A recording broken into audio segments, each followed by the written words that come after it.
Selamat siang pemirsa, Anda menyaksikan Breaking News bersama saya Syafaati Suryo. Pemirsa, hingga kini rentetan ledakan masih terus terjadi di kota Kiev yang merupakan ibu kota Ukraina pasca Rusia melancarkan serangannya sejak Kamis pagi waktu setempat.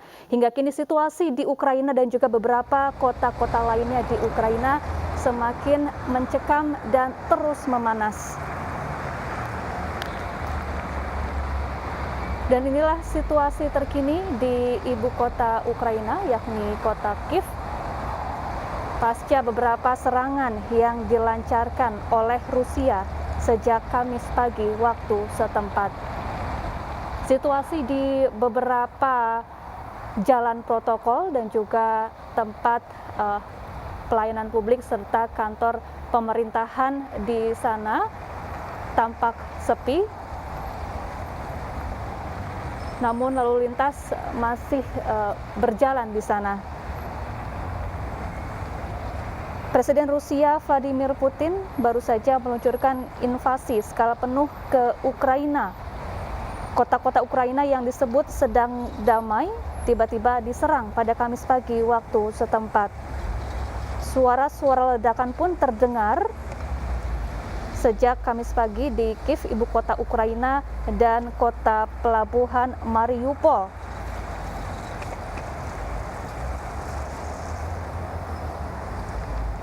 Serangan ini disebut juga sebagai perang agresi yang dilancarkan oleh Rusia. Terbaru, Presiden Rusia Vladimir Putin bahkan mengancam negara-negara lain yang dinilai ikut campur dalam perang ini. Sebelumnya, Presiden Rusia Vladimir Putin mengumumkan dimulainya operasi militer di Ukraina untuk membela separatis di wilayah timur Ukraina. Pengumuman mengejutkan ini disampaikan Putin kala negara-negara anggota Dewan Keamanan PBB menggelar sidang darurat untuk membahas krisis di Rusia dan Ukraina. Bahkan pada awal sesi sidang PBB yang digelar pada Rabu lalu waktu setempat, Sekjen PBB Antonio Guterres mengajukan permohonan kepada Vladimir Putin untuk mundur dari ambang perang dengan Ukraina.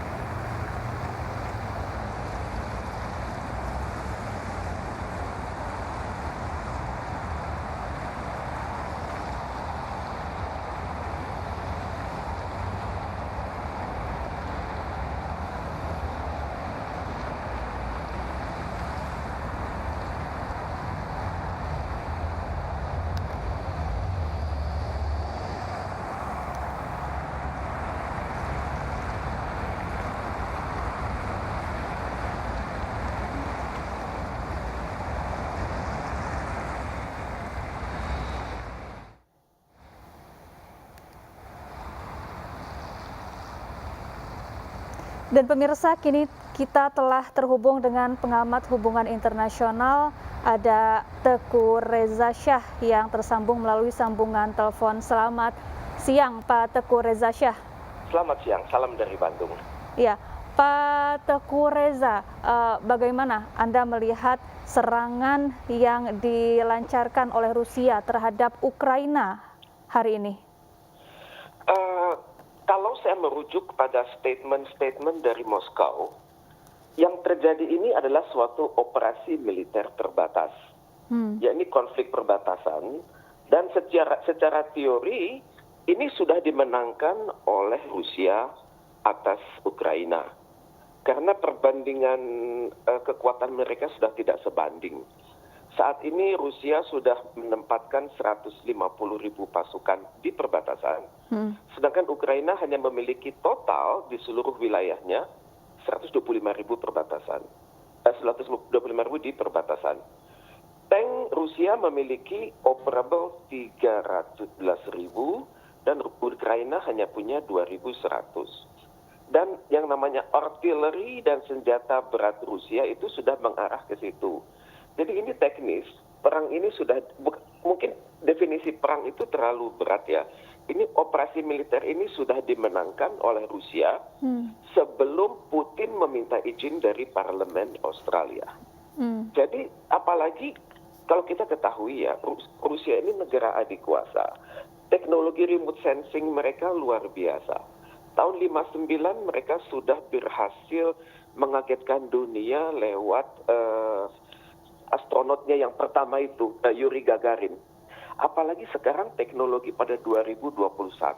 Rusia punya teknologi remote sensing, teknologi 5G, terus spionase di perbatasan, kemudian kontak-kontak perbatasan yang sangat sulit dimonitor oleh Ukraina. Jadi dalam waktu 1 jam pun Rusia sudah berhasil menargetkan instalasi-instalasi strategis di perbatasan Ukraina dan Rusia. Jadi dalam kondisi seperti ini, serangan itu cukup dimulai oleh Putin dan dihentikan dalam hitungan jam. Cuman syaratnya adalah apakah Ukraina itu legowo? Yang pertama, yang kedua adalah apakah NATO juga legowo?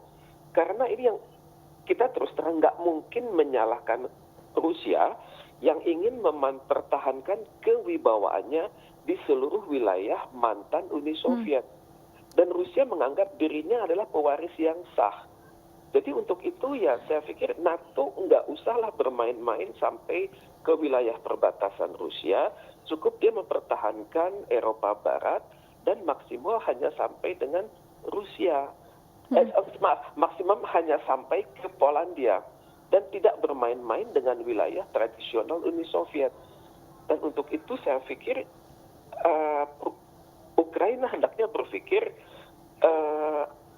gimana ya, mundur untuk maju begitu. Karena nggak mungkin mereka melanjutkan pertahanan. Kita lihat misalnya Jerman tidak berani memberikan alutsista.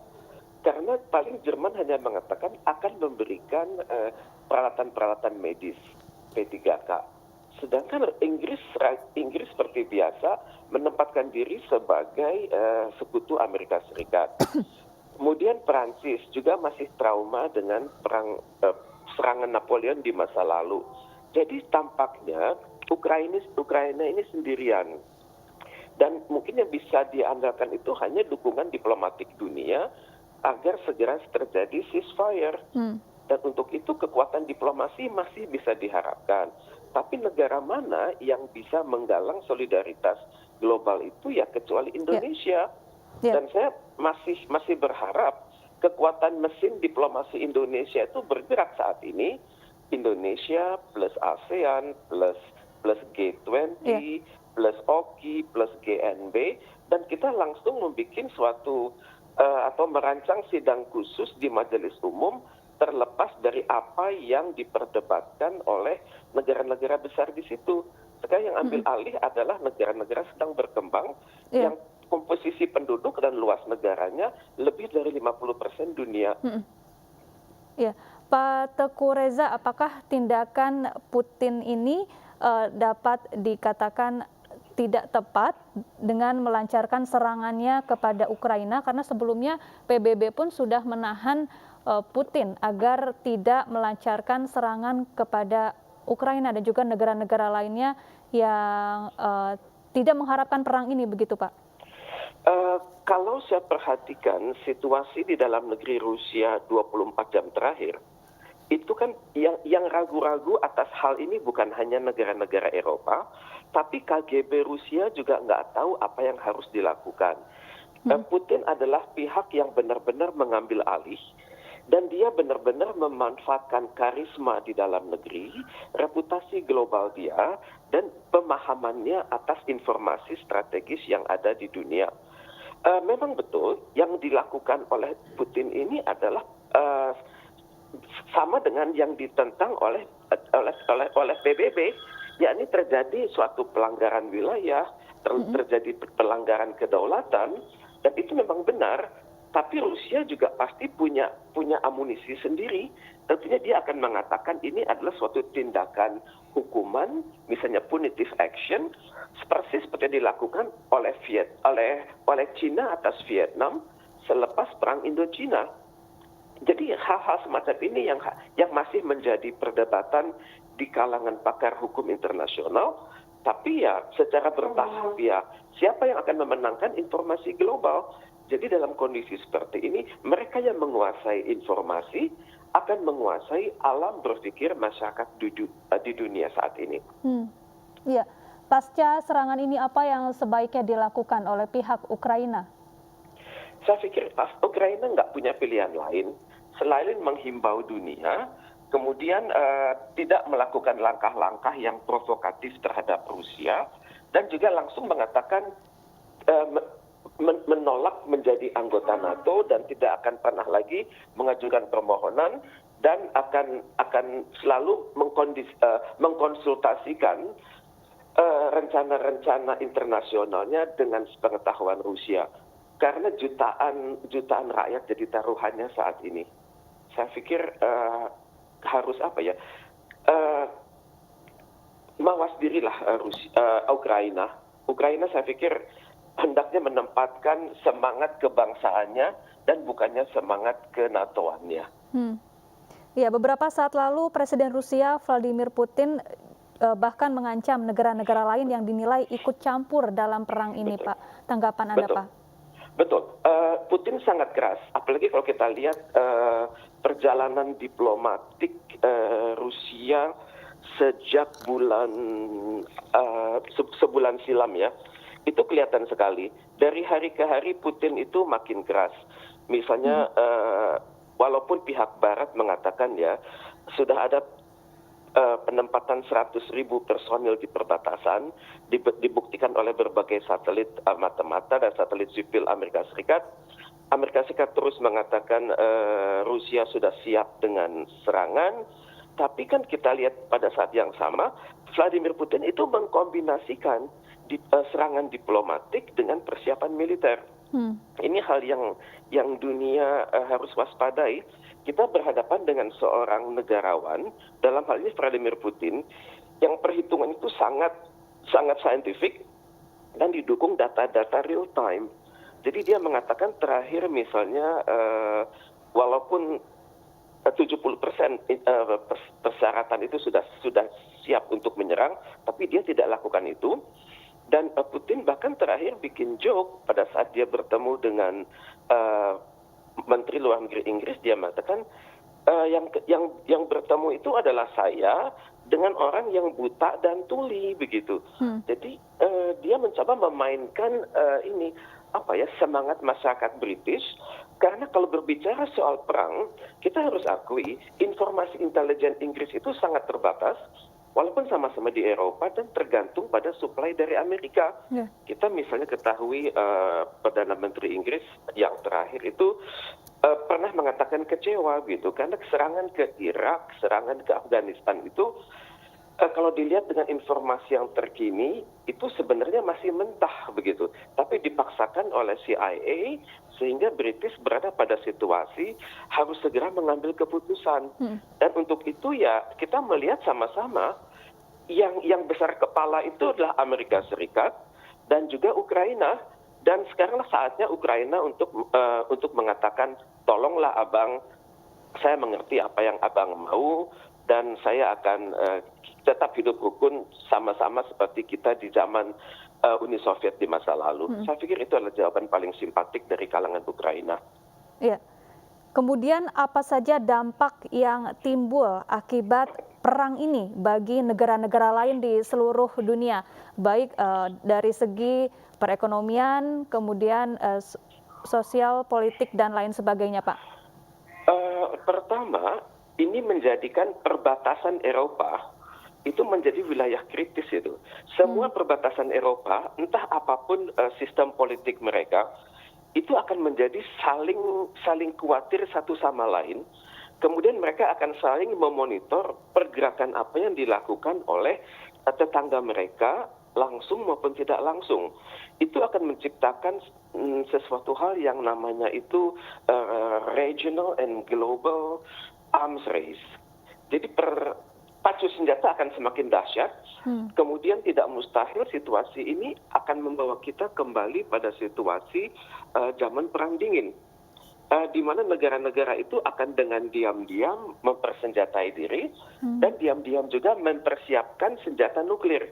Dalam kondisi ini terasa sekali, pasti pihak-pihak di Ukraina menyesal kenapa mereka dulu melepas instalasi nuklir mereka dan tidak menyimpan 1-2 untuk situasi yang situasi terburuk seperti saat ini. Bagi negara seperti Korea Utara, terlepas dari level teknologi nuklir mereka sangat terbatas atau sangat usang ataupun sangat minim di hadapan International Atomic Energy Association, tapi setidaknya ini adalah jaminan bahwa mereka tidak akan diserang oleh siapapun. Jadi hal ini akan memperuncing negara-negara apakah akan mendukung IAEA atau tidak perlu menjadi anggota IAEA. Ini adalah situasi yang sangat mencemaskan dunia karena negara-negara akan cenderung mengedepankan unilateralism dan bukan multilateralism. Dan hal ini saya pikir akan merembet karena kita tidak tahu skenario rahasia apa yang Ukraina lakukan kalau Rusia ini tetap ngotot. Karena bagaimanapun Ukraina ini kan mantan anggota Pakta Warsawa yang prajurit-prajuritnya dan instruktur-instruktur militernya dan pemikir-pemikir strategiknya itu satu wahana dengan Rusia. Mereka terbiasa berpikir cepat dan mereka sadar kalah ataupun menang itu hitungannya jam. Dan tidak mustahil mereka bisa saja artileri Ukraina sudah menargetkan wilayah-wilayah tertentu di Rusia dan pasti mereka tahu posisi-posisi strategis dari instalasi nuklir Rusia misalnya. Baik. Ini yang patut kita waspadai bersama. Ya. Ya, ini penting untuk digarisbawahi seberapa serius dampak perang ini terhadap situasi keamanan di dunia. Namun kita bahas kembali Pak Teguh Reza Shah usai jeda, tetaplah bersama kami.